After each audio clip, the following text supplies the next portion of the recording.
আগামীকাল পবিত্র ঈদুল আজহা।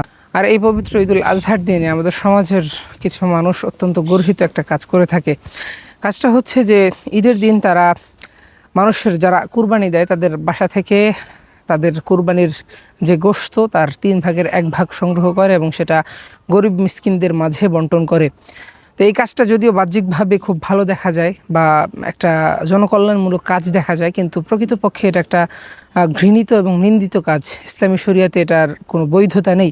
আল্লাহ রাসূল সাল্লাল্লাহু আলাইহি ওয়াসাল্লাম বলেছেন যে লা ইয়াহিল্লু মালু ইমরিইন মুসলিমিন ইল্লা আন তাইয়্যিবি নাফসিন, যে কোনো মানুষ অন্য কোনো মানুষের কোনো সম্পদ তার নিজের ইচ্ছা ব্যতীত নিতে পারে না, তার জন্য এটা জায়েজ হয় না। সুতরাং আমরা যে কুরবানির দিন যারা কুরবানি দেয় তাদের থেকে গোশত সংগ্রহ করে সেটা সমাজের মাঝে বিলিয়ে দেই, এটা কোনোভাবেই শরীয়ত সম্মত নয়, যেটাকে আমরা সহজ বাংলায় বলি সমাজে গোশত দেওয়া।